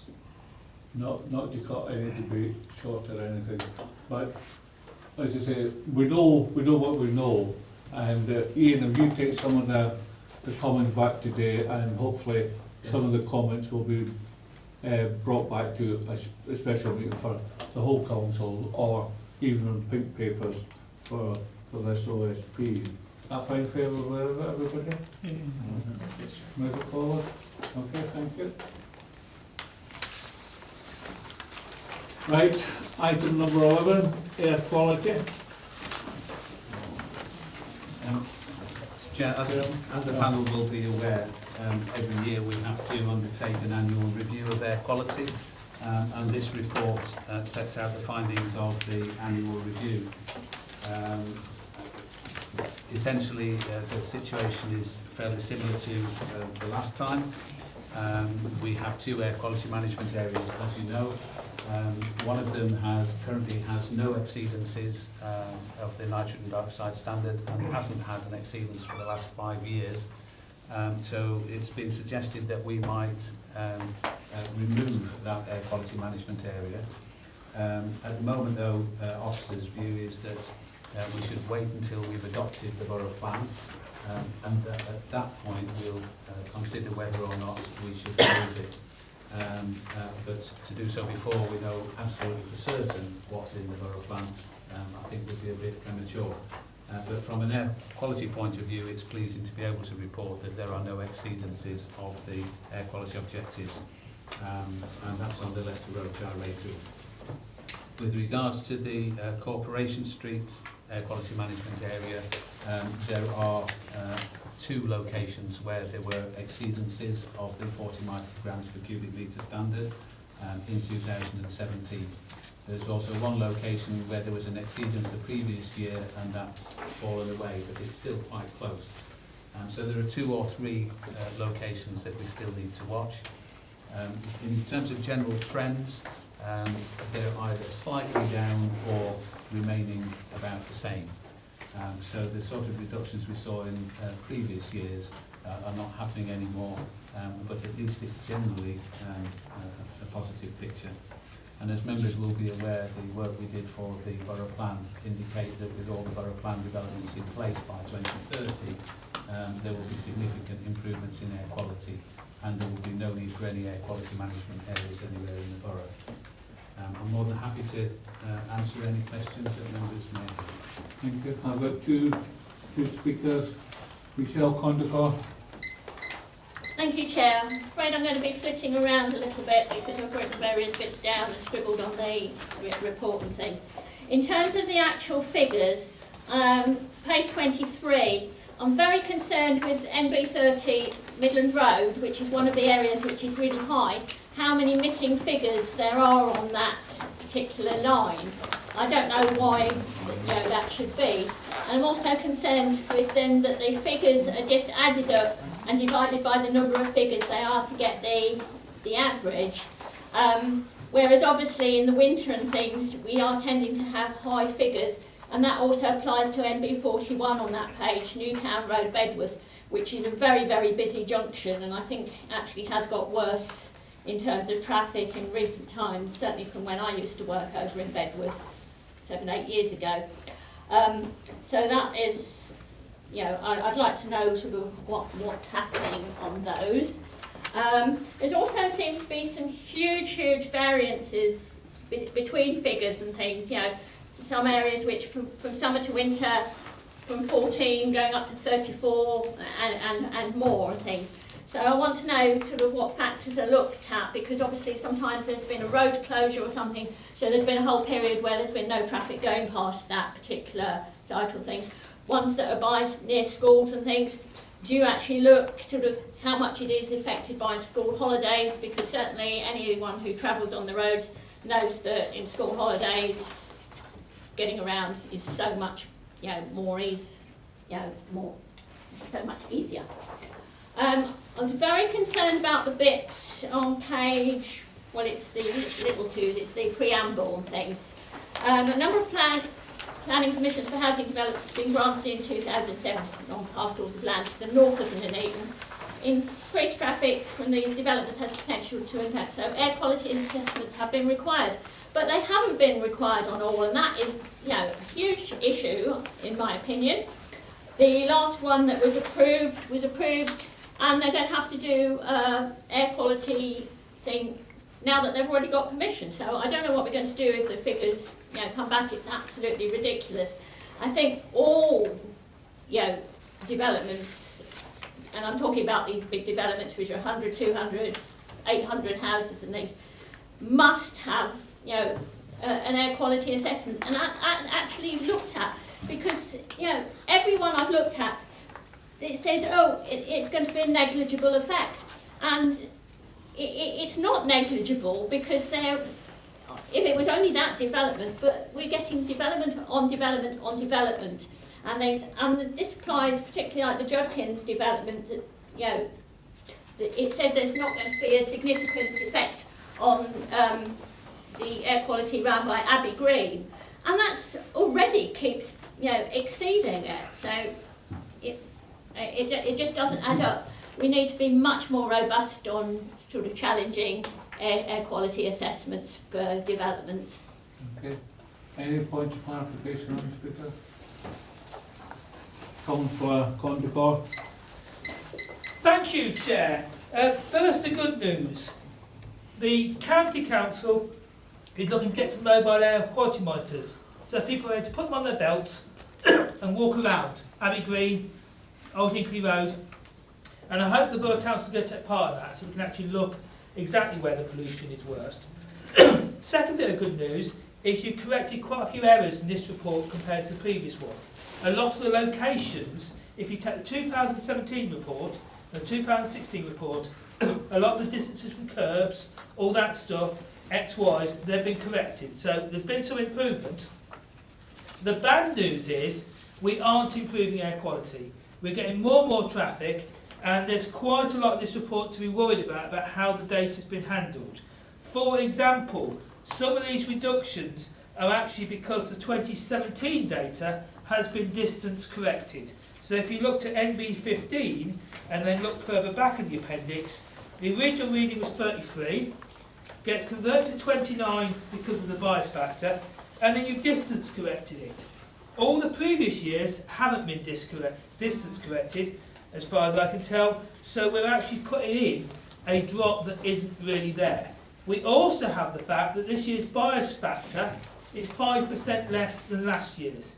That will automatically, if the tubes aren't biased, take 5% off every reading. So I think we've got serious problems. Michelle mentioned NB30, which is on Abbey Green. Loads of missed readings. That was actually the most polluted reading for 4 of the 12 months last year. 5 tubes were missing, and it is now rated as 39.3. In reality, that is the most polluted tube in the borough most of the time, and it's only because we have missed lots of readings out, and this averaging process is used in places that are far less pollution to average them. So we've got serious problems. I hope we have a working group so people can have more than 3 minutes to talk about this, go through this, look at the opportunities. We can say these portable air quality monitors will be great, because then you can walk along Abbey Green, you can actually find out where on Abbey Green is most polluted and put your measuring tube there. That is what the London Mayor is doing. Sadiq Khan is working with Google to actually drive their vans along polluted streets. We're a pollution monitor, find the most polluted bit of the street and put the measuring equipment in the most polluted bit. If you go to Eton School, the lodge at Eton School has one of our tubes on, 11 metres back from the road, on the side facing the sports centre. Totally the wrong place to measure pollution. I hope we have a working group to go through this stuff and take air pollution seriously. Because what's going to happen is Coventry and Birmingham are going to displace their most polluted vehicles, they can have low pollution zones, and we're going to get more polluted vehicles in Nuneaton on top of the vehicles for the thousands of extra homes. Thank you, Chair. Thank you. Any points of clarification on the speaker? No? It's open to the panel then. Anybody like to say anything? Chair, Councillor Watkins? I don't think any of these air quality areas need taken out at least until the borough plan is done and dusted. One of the things that I would like to see is county take some of these air quality issues, areas seriously and look at putting some relief roads in so that everybody doesn't have to drive into the town to drive back out of the town again. And that would relieve most of the air quality problems that we have in the town centre. So we need a bit more pressure on the county to take us seriously when we ask for relief roads. So I would like to see these kept in for a while. Chair. And a little bit more pressure put on county. Anybody else? Councillor Grant? Thank you, Chair. With regards to Bedworth, there's 2 particular areas, and looking at the figures, I don't think they're quite done justice because there's some gaps in them that are of great concern. First is the area around Coventry Road / School Lane, and the second is Newtown Road. These areas probably have the worst air quality in the town. I'm surprised that there aren't air quality zones around them, and I think that more studies need to be put in place here in future, because there's simply not enough information that I think would qualify I just don't think it tells a full story, because if you're an asthma sufferer, if you live in that area, then you know how much worse it's getting, especially since there's more queues, which they're exacerbating the problem now more often. So I think that what we should be doing is definitely not removing any air quality zones and keeping the options open to having more, because I can only see these issues getting worse, especially since we've got successful planning applications in areas like Astley Lane, which would add to queuing on Newtown Road, and of course the effects of the borough plan afterwards, because there's no getting around the fact that the borough plan and the numbers of houses that are being suggested will make the problem a lot worse for quite a while. Although the report does note great strides in electric cars and charging, that won't solve the problem for quite a while. It'll take a while for those to fully supplant more traditional means of transport in the market. So I think that's where we need to be looking at doing in the future. Any other comments from the panel? I think Just one. Couldn't we write something to county, telling them of our concerns about air quality in the borough, and asking them to do what they're supposed to do? And so we've not put any expense on our borough council. We're putting it where it belongs, on the county council, to sort out the problems that we have.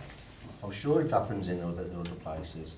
I'm sure that they don't get loaded onto a local council when it's the county council that get paid the money to sort these problems out. can we have a look at that, Ian, to see whether that gets up possible? And also, as you said before, we'll wait to see the development with the local plan and take it after that then, yeah? I could liaise with you, Chair, to prepare a letter. Is that okay? Are we happy now? Okay, thank you. Chair, Oh, go on. sorry, Go on, just going on from that and looking at ways of monitoring. I don't know whether it is possible. Ian may be able to tell me otherwise. But there are particular areas where there is already or will be high levels of development moving forward. Is it possible to condition in some planning applications for them to provide air quality management units that, like we monitor with these, in the area? So, for example, I'm just thinking about the long chute, 'cause I know that's a particular issue at the moment. There are a number of applications down the long chute, and you just have to hear on the radio every morning to work the long chutes at a standstill. But is there any way of conditioning as part of the planning process to help monitor the air quality by saying that you have to provide X amount to provide air quality management, air testing units or whatever, which would help monitor that? Because I know they have to do the air quality and analysis most of the time, although some of them do get away with it, which annoys the hell out of me when I'm planning. But unless you actually monitor it properly to back up what they are saying, how can we be sure what they're saying is correct? So could we use that as a justification to ask them, as part of the conditions, to install some units along some of these routes where there's heavy development, to be able to monitor it more closely? I shall just as that like as a general thing rather than specifics, because one of us, all of us who sit on planning committees haven't got to predetermine things, have we? So if there's anything to come up in the future, I think if there's the suggestions and overall I've looked to see whether we can do that. I think that would be all right. It wasn't a predetermination, Chair. No, it was asking a general question. I'm trying to be helpful. Certainly I can talk to Catherine Morton as to the legality of whether we could actually apply that kind of condition. Of course, it's not just a case of spend some money to put a tube up. It then has to be maintained and sent away for examination. So there's an ongoing cost through the condition. And if the impact on air quality is predicted to be negligible, there might be an argument as to whether it's necessary. I'll find out whether we can and get an answer to that question. And for the benefit, if I may, Chair, for members on Planning Committee, the policy on air quality in the Borough Plan is going to be stronger than what we've got now, and we're working jointly with the Air Quality Alliance, which covers authorities across the whole of Coventry and Warwickshire, to develop a set of criteria as to when we will require air quality assessments to be done. So that will be done consistently across the whole sub-region. And whereas now we can ask and negotiate for them, we will then at that point be able to require them. There's a bit more work to be done yet in a further consultation on a supplementary planning document for that, but it is tightening up all the time. Okay. Everybody happy with that? Could I just Better Ross, sorry. Sorry, can I just say that going back to the encouraging more living, town centre living, it really bothers me to think of the pollution problem that we have, because again, we could just have a total concentration of pollution unless something really drastic is done about the pollution we suffer from at the moment. So it just bothers me, by promoting building in the town centre. Councillor Grant. Thank you, Chair. Just wanted to ask Ian how soon you think that information will be available to members on what criteria we'll be looking at within the organisations for setting up these in future. So the criteria for setting up Didn't you say that you and several other authorities will... the Air Quality Alliance? Yes. I'm not sure how far they're well advanced in that work. I think that's all I can say. If I give you a date, it'll probably turn out to be wrong, but they're well advanced in that work. Oh, I'm just looking for A, a ballpark, and B, how soon members would be able to gain access to that information, because I think that's something that we need to be acting on sooner rather than later, especially if the borough plan is adopted in the not too distant future. As I say, I understand that it's a document that will have to go through a public consultation, so it will not just be members who can access it, it will be the public in that case. But for the first draft to be produced, I'm not sure, but it is well advanced, and I would imagine we're talking a few months. Okay. Councillor Watkins? It was just to ask Chris a question, really. Did you mean put a condition on the developers, or put a condition on the county on the air quality? On the developers? On the developers. Okay. We're all clear on that then? Mm-hmm. Okay. Thanks, Ian. Item number 12, Gresham Road Depot. Glenn? Thank you, Chair. I've been asked to just give a brief report on an update of where we are with Gresham Road following the move. If I may just give a brief background of where we started. The previous depot was located at St Mary's Road, Nuneaton, which was a town centre site, sprawling, probably 50 years old or more. It was developed over the year piecemeal to suit the evolving needs and requirements of the local authority at the time. Most of the building prior to the move required significant investment in insulation, possibly bring it up to standard, weatherproofing in some places, to bring it up to a modern standard. The site also suffered really in terms of its location, ideal for the Nuneaton town centre, but as the previous presenter often highlighted there, in a congested area, making access very difficult. We had a choice to either we could significantly invest in the depot and redevelop it, or find another site and make a more modern, efficient depot, possibly in a more suitable location. We did choose to move to Gresham Road following the purchase of that. A group was set up to sort of put forward ideas of what we needed from our new depot, etc. These were then put to a design and build contractor, which we went through via a framework, which we procured the work there. The project started probably early December 2016, with a proposed completion date of the early June 2017, 28 weeks. I believe it did take 29 weeks, so not too big a delay on the size of the project. The site was handed over to us in June 2017. Ready for us to start work from there.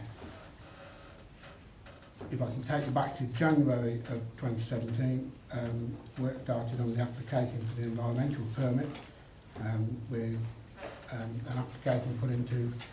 early application put into the environmental agency to sort of apply for a waste transfer licence and operating licence there. We encompassed a number of problems from that, with due to sickness and absence within the environmental agency, being passed from one environmental officer to another, who each have their own different take on we're required to meet our licence. Following all that, our response come down, we were given our draft permit in June 2018, with some amendment to make, which we met, and our full permit was granted to us sometime around mid-August of this year, which now concludes we are now an operating depot. With a bit of irony, to go back to the application, we were congratulated by the Environment Agency on an early application from being proactive, which was a little bit for being the length of time taken. What I've been asked to consider is that obviously the move to Gresham was successful in itself. We've provided a more efficient and pleasant workplace for our staff there. We've also moved to a centrally based location which provides easier access to all areas of the borough for long-term progress cost-saving measures. Thank you, Chair. Okay, I have two speakers. Michelle Pondifer. Thank you. I mean, I have no problem with the fact that they needed to relocate and that St Mary's Road was no longer suitable. But I just, it has, you know, beggars belief that the saga that has gone on. I mean, when you move house, you look at what you need, how many bedrooms you need, somewhere to park your car, in our case, somewhere to park bikes and what have you. And it just seems that none of this was done at the beginning. And I had, you know, I've been to loads of meetings, and each time had to approve more and more expense. There's just been no, you know, there's been a lack of business case. I see here in this paperwork things that the recommendation is that the council continues to support the relocation from St Mary's Road to Gresham Road. Well, I mean, the horse has bolted. We have no option but to support the relocation, especially as St Mary's Road's actually been sold, you know. So that coming to this scrutiny, you know, committee seems absolutely ridiculous in my opinion. So, but I mean, main thing I would want to know as a resident who pays a council tax, what has been learnt, and you know, have you got actually a thing saying everything, so that this never ever happens again, because it has been a fiasco from start to finish. You know, things like the permit, yes, eventually you've got it and things, but surely that should have been one of the first things that was applied for and things, you know, and it just seems incredibly ridiculous management. I won't use terms that are in my head, but it's just been a fiasco. Thank you. Any points of clarification on the speaker? No. Councillor Condicor. Right. Yet again, there's some good things and some bad things. I hear some very positive things about, you know, cycle racks, it being a convenient place to get to. Yeah, there is positives for the move, and we did need to move. And obviously, we're going to get over around 100 houses for people to live in the existing site. So that's good. But what we really fouled up on was actually the business case and the process. It was never going to cost as little as we said it was going to cost. And it's like you watch grand designs, you see these projects go out of control, and they're usually 50% more. Well, this one went out of control big time. And I think we do need, as our recommendations, to really do the lessons learned. I'm really pleased at the Cabinet tomorrow, the paperwork going to the Cabinet about capital spend actually talks about having a robust business case before you start projects. Now that is a great policy going forward, and tomorrow's Cabinet, yeah, paperwork says, oh yes, we'll have a robust business case. We should have been doing that for decades and decades and decades. When I was a young graduate, we learned how to manage projects as an electronic engineer. So we really, really never need to make this mistake again. We need to learn the lessons. We need to look at the opportunities as well. Yeah, we can't just moan about the past, we need to look forward. And going forward, I think there's opportunities there. One of the things I'd like is some solar panels on the roof. I know they're very heavy, so it might only be we can do a third of the roof, yeah, at the bottom end, because obviously in the middle of the roof. But there's things like solar panels, staff travel, there's lots of things that could be positives from this, and I hope to have a visit round. So I don't want to be totally negative, But yeah, we must never do a project like this again. We should have more scrutiny, more talking about things, more thought. It's like the joiners and wood people say, measure twice and cut once. We should spend more time actually working out what we want and spending the £2 million on building it once when we know what we want. And just a couple of questions. There is a lot of spending hidden on this. Where's the mayor's car going to be? Let's talk about what we do with the mayor's car. And also, have we got a lot of space wasted on the climbing wall still, or has that been sent to the Lake District? Thank you, Chair. Any points of clarification? Yeah. For the councillor? Councillor Watkins. Well, I want you to explain your last two comments, Lake District and hidden money. Right, I understand that the project had a budget. In the budget, there were some things that weren't included, like a new location to store the mayor's car. That was something that wasn't thought about. And the climbing wall takes up quite a lot of space on the new site. The climbing wall's a massive fiasco, and the company that's running the climbing wall now is based in the Lake District. So I want to know whether we're keeping the climbing wall at Bermuda, and when the company in the Lake District wants to use it, they drive it up to the Lake District, or what's happening to the climbing wall, because it's part of the Gresham Road not having enough space problem. Thank you. Okay, thanks. Okay. Right, so it's thrown up into the panel. What's the panel's opinion on the move? Councillor Duffridge. Thank you, Chair. Well, with a deep breath I start. It's frightening. We did need a new depot, and I fully support having a new depot. Thank goodness we had one good start. We bought it quite a bit cheaper than the asking price. Then we moved on to the disaster. We started off for the operational for the depot was £610,000, and that was back in December 2016. And then they upped it to 2 million, which is another 1.39 million for the depot. So I do agree we need a new depot, but I'm traumatised with the figures. I just cannot understand how we went over that horrendous budget. You know, we did need a budget, but the figures do just not add up. We've overspent by 1.39 million. We had 6 officers, I believe, on the report who had put a plan together and worked on 610,000. Then to go up to another 1.39, it worries me. And then we don't get a licence till right at the end, which cost another £43,000, was it? I'm not sure. So I worry when it says, does the relocation of the services to a more central base site represent value for money and give opportunity for service improvement?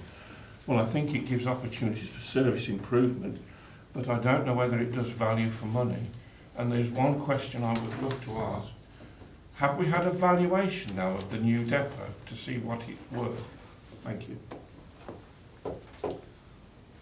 Glenn, can you answer that question? With regard to the valuation, I would have thought we have had a valuation, certainly for insurance purposes.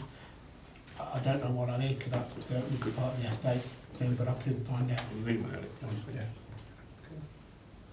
And understand, Glenn, that we're trying to get their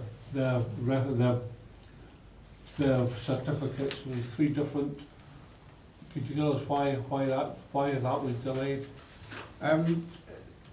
The delay in getting the permit was mainly due to probably twofold. Having different officers at the environmental agency certainly wasn't a help. Being passed from one to another, delays on their part, deadlines at their risk, being passed to another officer who then had a different view on what we may need to provide or information we need to provide. We were given some initial guidance by the environmental agency. I probably did forget to mention during this report, original report, the regulation change, which we then were advised to go to the new amended regulation. We could have stayed with the current reg, but that would have meant improvement later on. down the line. So we chose to go with the the current regulations, which again probably set us a couple of steps back to start that. Can I come back? Go ahead, just come back then, Councillor Wilson. Sorry, Chris. Yeah, did you have a consultant straight away to go for the agent licence, or did you go so far yourself and then bring I in? understand. I didn't actually do the application process. We did initially do that. We advised we didn't buy the environmental agency. We didn't necessarily need a consultant. They would guide us through it, but obviously as their sort of lack of officer support was there, and we then chose to go to a consultant to help us guide us through our applications. Thank you. Councillor Wilson? Thank you, Chair. If you look at it in its basic form in terms of the recommendations, I don't think anyone can disagree with the recommendation which is written, which is that we support the relocation from St Mary's Road to Gresham Road, because we've all known for years that St Mary's is well past its use-by date really, and we were just buying time with whatever we did to do it. But hindsight is a wonderful thing, and perhaps we may have rushed too quickly into the purchase of the property, which was dealt with under the then managing director's emergency powers, because we were worried about losing this great deal which we had on the table to secure a discounted sum of 1.45 million, or it says at 4.2. But then there's all the knock-on impacts that has had, in terms of we had one design and then found that additional works have been required over time to make it fit for purpose. Did we rush into that decision at the time to purchase without actually doing more on the investigation work? Quite probably, and I think many residents, if they were being asked about that, would say yes. I wouldn't go and buy a house for whatever they pay for it, then suddenly find I've got to pay twice, 3, 4 times the asking price on that house to make it suitable for the current purpose. Yes, it will make a saving, but that's in the revenue budget. There's actually the capital costs, which we haven't figured into this, because we've had to pay out for it, then we've had the additional costs. We've had to go and borrow some money to do that, so we've got to repay that. Again, servicing any interest or debt has an impact on the revenue budget. So there have been unforeseen additional costs added on. And I've asked time and time again, because of this issue, about still having to have elements of St Mary's Road running, at the same time we've had Gresham Road, about what those ongoing costs, added costs, which we weren't forecasting were going to be. I asked time and time again of successive portfolio holders, and indeed the leader of the council at the time, and I was met with no answer. Then at the last cabinet we finally get the report, which says that yes, we have got to pay out something, it's either 43 or 48,000 pounds extra. I can't remember without the report in front of me. That is twice some people's salaries, even more in some cases. That may be small figures in terms of what this council has to pay, but it's a large figure to the average Joe and Jane on the street having to pay out 43 or 48,000 pounds extra. It's all right saying that we've been passed from officers and that's caused delay in terms of getting responses. I wonder how many of our residents have actually said that when they've had a query about being passed from officers. I know I've been passed from officers as a councillor. How many of our residents can actually say they've been passed from officer to officer, not just at this council, but in any other walk of life they've been, whether they've been accessing, I don't know, the tax man, or trying to get hold of BT or whatever. It's the same principle. So it's something that you have to factor in. You can't just say you've been passed from officers. Why didn't we apply earlier? We bought the land in 2015. There were reports in 2016. Why didn't we twin track our approach and actually apply for the waste transfer licence at the same time we were doing the works, or even in the design element? Because we found out later there were issues in the design which were at fault, that we needed to put more road layout in there, for example. We've had to do, as part of the works to make it fit some, if I remember rightly, some health and safety and fire regs we had to meet some compliance with as well. We could have been twin tracking a lot more of this. And Councillor Condacourt is absolutely right about lessons learned. Actually, about a year ago, I think it was, we were sat here in this very room when we had a meeting about Gresham Road, and one of the recommendations was we will have a lessons learned report.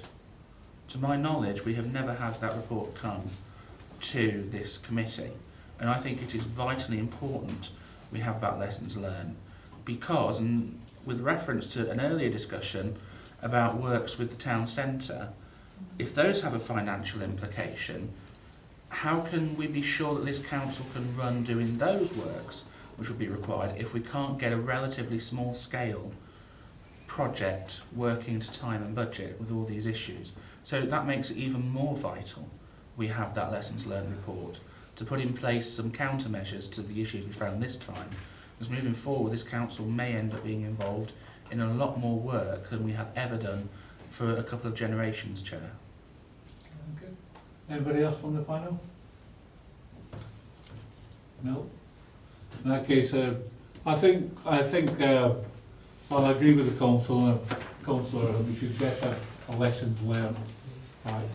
I don't think there's any harm getting some feedback just to say what we expected or what we didn't expect and how we dealt with it. I know that trying to get the stuff from 3 different officers from the environmental people was somewhat fraught and somewhat difficult.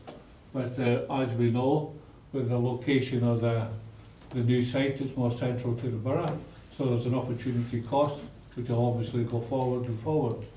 I'm old enough to remember the old swimming pool at St Mary's Road many moons ago, and I'm sure that the 100-odd houses up there will certainly be for.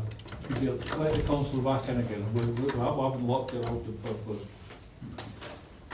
Not this time anyway. Okay. So everybody agreed, lessons learned report, and we'll get some sort of feedback in order to learn what went wrong, and possibly is something that we can look forward to the future to try and change. Everybody all right? Can I just say, I mean, lessons learned, I think there's lots and lots of lessons to learn, but really I don't think councils of this size will be doing anything of any significance in the future. I think the developments over on Vicarage Street will be more or less done by the private sector, and they are really driving the whole thing there.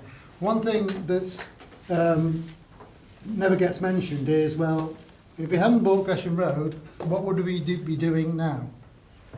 Another site somewhere? Well, I can't think of one. We'd still be waiting, and we would still be operating out of St Mary's Road. And we'd still have dilapidated depot, becoming more dilapidated by the year. Okay, it cost more than anticipated. We did sell and get a capital return, just a bit less than £1 million. I don't think it's such a disaster as, you know, the opposition would like to portray it as, because we do have a facility which will be there functioning, who knows what will happen to waste collection and so on, for many decades, and a very cheap to run one, which is obviously revenue, as has been pointed out by Councillor Wilson, and not capital. But I think it's a good investment, and I think the choice was really, well, Gresham Road or, well, probably nothing really.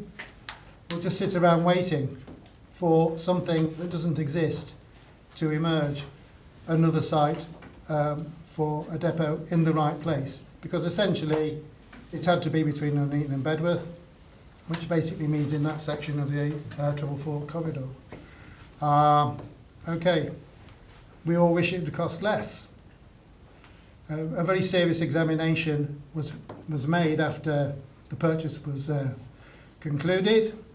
The figure of 600,000 was obviously wrong. What we didn't do, though, is just go along thinking, oh, well, we'll carry on anyway. It was a detailed assessment with the, largely, I think, conducted through the offices of Ash, who are the construction partners there. And, you know, the figure of £2 million was more or less correct at the end. Okay, we all wish it would cost 1 million or 600,000 or whatever figure less than 2 million you like to pull out of the hat. But as I say, we'd either do what we did or we wouldn't have done anything, and we still wouldn't be doing anything, and we'd still have an unfit depot with lots of pollution going on, with all the trucks going past people's houses and through Abbey Green, and our employees, who I like to think we would want to do the best for, working in very run-down and, well, I visited there lots of times, lots, 3 times over the course of 2 or 3 years, and I was thinking, well, I'm glad I don't really work here. Thank you, Chair. Perhaps go on and Councillor Scrutiny. Thank you, Chair. Well, I fully agree that we needed a new depot, but we must work to a budget. One budget is 610,000, and then we go up to 2 million, which is another 1.39 million. And then we're now borrowing 1.2 million. I think that the figures were not correct. Obviously they were not correct. And we proved that we cannot work to an original budget. And also I'd like to add, it is in the central place, but I believe that there's a weight restriction on the Gypsy Road Bridge and we can't get the dust carts down there, so we have to go around the Wrekin. Thank you. Yes, one of the things we're getting a lesson learned report might actually be that we'd never gone for Gresham Road when we actually went for it. That would have been a damn sight dearer in order to try and, as the councillor had said, later on. So lessons learned might be we did the right thing, but we did the wrong thing. We should have did this, that and the other. But at the end of the day, I would agree with Councillor Pomfret, we actually did the right thing. We've got a modern depot up and running, and it will be there for many, many years. Lessons learned report will come At a back. cost to the ratepayers of this Yes. borough. Thank Yeah, you. you put the solar panel question to the officers. I'm sure that the officers have listened to the comments and they'll take all that on board. Can I just say Oh. something, please? No, Mr. Ross. I'd just like to point out that this is a panel involved in scrutiny, and I feel that we're waltzing very, very close to making excuses for incompetence. And I feel that, you know, this sort of thing could happen again, and I would like to feel that this would be noted and recorded, and again, we would look for answers. Well, I think that's the idea of getting the lessons learned report go back to it. Yeah. It's not happen again. We can all agree with that. That's no problem. Right, thanks. Right, item number 14, the forward plan is for information only. Item number 15, the work programme. There's 2 items that should have come in front of us which haven't been in front of us for various reasons. There's the Environmental Sustainability Strategic Action Plan and the feasibility studies for leisure provision of options within the borough will have to come forward to a different panel. And we'll try and get those things up and running as soon as we possibly can, if everybody agrees with that. We have 2 working group requests, council-owned and leased land leases. I think this is something that's been carried on from before, so we can perhaps set up a working party to have a look at that, if everybody's happy with that, and try and get some volunteers. Yeah, everybody all right, try and get some volunteers for planning. Last but not least, and we've got to get some sort of solution to this. The Grift Arm and Canal Review. Now this has been going on for long ago, and we don't seem to be able to get enough people to sit on the working park here. So, and one of the main reasons is I think that the scale of the project, which I would say that some people who've been involved in it and haven't been involved in it, have all been under the A444 or over the A444 or various other things, is at this point in time beyond our means by any stretch of imagination. If it's a wish list, then we want to continue with wish lists, all well and good. But I would suggest at the present moment that we write to the gentleman in question who wants to set this up and say, look, at this point in time, there's no good hanging about and saying to the guy that we're thinking about it or we're not thinking about it. We can't get a working panel sorted out, and we haven't got the money even to consider it as a feasibility, because it would cost millions and millions of pounds. Any members of the panel would say anything? Do we agree to not have the working party? That's what I'm asking. Apologies to the gentleman in question. I think to back up that, what you should ask for as well is a report from the Parks Department of the effect that it would have on the Griff pool, what it's going to go into anyway. My concern is going to, if we ask for something like that, we've got to set up a working party. No, just a report on the environmental impact. Unless somebody's actually looking at it.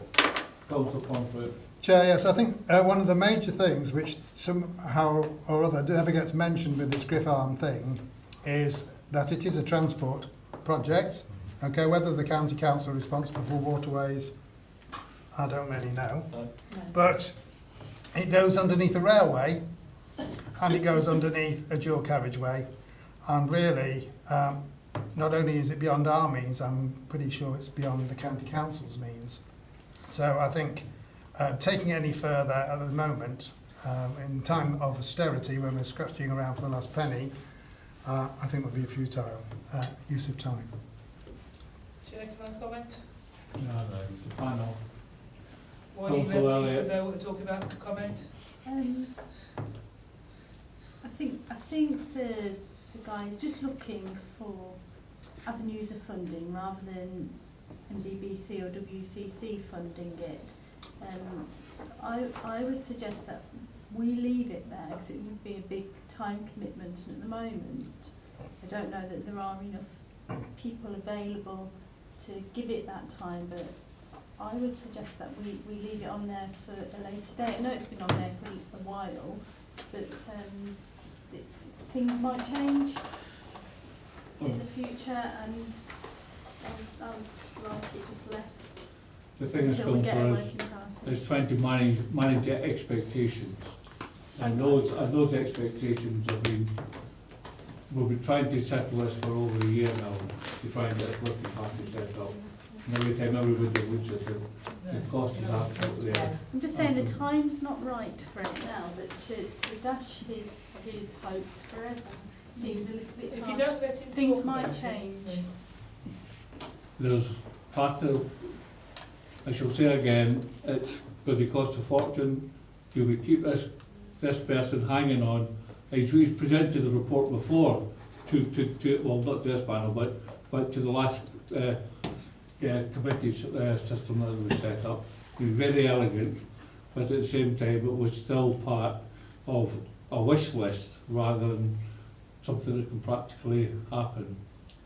I'm in the panel's hands. If you wish to say that we're going to keep this guy on there with the possibility may happen in the future, whenever the future may happen, I don't know, but I think we're going to be realistic. But I'm at the hands of the panel. Councillor Sargent. I did walk the route with an officer and a couple of other councillors, because it just passed partly through Attleborough and then going to Arbury. And it does seem an incredible task You know, I think the first bit from the actual canal to the train station would be reasonable enough to do. It would cost thousands, maybe millions to do. But once you get there, where you're talking about the where the gentleman was talking about tunnels under the roads and under the A444, they're not tunnels, they're pipes. So it would, and you'd also need to put in locks, etc., etc. Now, you know, me and Councillor Grass generally sort of made some comments about it, and I think from the point of view of this committee, I mean, I'm quite happy to chair something and put something forward and get an officers to report on it. But it seems incredible to think that that project could actually go ahead because of simply just because of the cost. I mean, he did. I mean, he has said, the gentleman, that he could get some funding from somewhere, but I mean, even based on what the figures that he was actually saying, I just don't think it would get past the train station. So the train station's a useful place to get to. But then you've got to turn around, haven't you, and go back, and you know, I don't know. I'm quite happy to chair something and look at it and get the chap involved, but we did say that the committee would have to come from this panel, didn't we? And why? There's the Constitution states that we need 7 people, that before from the Labour side and 3 from the Conservative side. I know Mrs Ross has showed some sort of consideration, but once again I shall say, the times of austerity and various other things, I don't think we should be keeping this guy hanging on, expecting us to do something, or officers' times or councillors' times for something that will not happen in the near future, never mind the distant future. I'm still at the panel's request. What shall we do?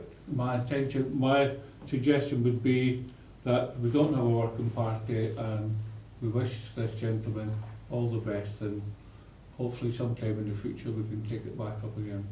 Where does the Constitution say you need 7 members? Do we have to have this echoing? I'm not. I'm sorry, Councillor. Could you say that again, please? You know, I know I'm only subbing here, so I'd rather not take part in this. Personally, I'm not interested in going on another working party or anything like that. So we're going to be realistic and tell this gentleman thanks, but we won't be setting up a working panel. I'm happy for him to be told that he can bring it in the future if circumstances change. That sounds realistic. Well, if that's something that we could put onto the letter with no expectations that something is actually going to get done in the not too near future. Yeah, I really have that. Councillor Wilson? Chair, I agree with the end result which you're trying to achieve, and I think the means that you're trying to do it are probably the fairest to Mr Baxter. But from my recollection of the Constitution, there is nothing barring working groups being explicitly made up of just members of one particular ONS. I've served on working groups in the past where I haven't been on that particular ONS, and Shirley at the time put out a begging bowl to every single councillor who wasn't on cabinet to do so. Now, I'm happy to go with the route you're suggesting in this instance, but it would set a very dangerous precedent, I think, to say that one particular working group has to be from that ONS's membership. That restricts the ability of the ONS to get things done, and also, I know we haven't got legal here because we don't have much officer support anymore thanks to the last budget, but I believe that would be unconstitutional as well. Well, on the Constitution thing, we can get a legal interpretation of that. But when I asked the question, I was told that we needed 7 people, and we're going to come from this OSP. So that's the advice I'm taking. And once again, we haven't got enough volunteers in order to do it. As far as I'm concerned, It's the property, it was this panel that decided that we should look at it once again. This panel made that decision, and we requested volunteers yet again, and there's not enough people to come forward to sit on a proportionally represented working party, which I understand is 7 members. There'll be 4 from the Labour Party and 3 from the Conservatives. Never been on a working group. That's my understanding. It's like a plan. I could be wrong, I shall ask Philip, but You are wrong. that's what I suggested. So once again, I know we've been here before, and we've either got to take the decision not to give this guy his possible wishes at this time. As I said last time, it's a brilliant vision he has, but we haven't got the money or the wherefore in order to do, or even to do a part of that vision. And that's my concern, but wasted our time as well. I will second your proposal, Chair, and move to the vote. Okay. Everybody happy with that then? Oh, well, I know we're not happy about it. All in favour? Okay. Those against? Abstentions? That's passed then. And we'll thank Mr Baxter for his energy and sorry about, we just can't go forward with this. I have no other items of any other business, so thank you for your attendance for part 2. And we'll see you again not too distant.